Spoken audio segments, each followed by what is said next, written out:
e tamén darvos as gracias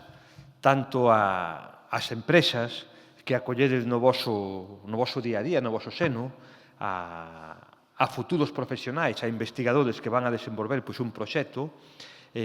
cun perfil académico, práctico, académico, pero que, obviamente, sin a vosa participación sería absolutamente imposible.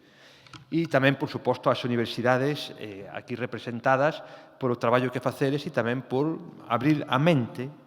a necesidade de que un alumno que fai unha tese doctoral ten que pensar en que o seu produto pode ser de aplicación directa na mellora dun proceso, na mellora dun produto, na mellora dunha empresa, do que fai, do traballo do día a día dunha empresa, e iso redundar por extensión do beneficio do país. Ao final, un país, unha sociedade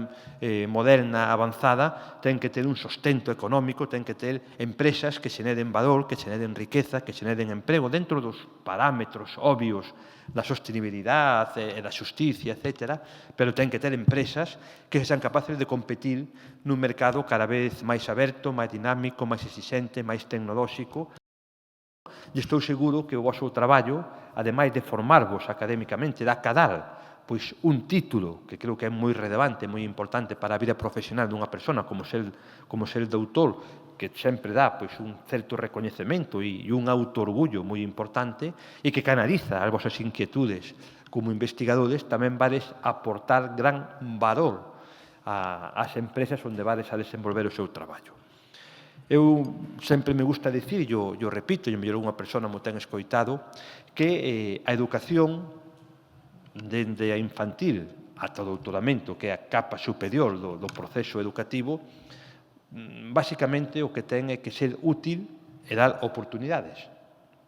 Non ten sentido que un proceso educativo dunha persona, un proceso investigador dentro dun programa de doutoramento, que é un programa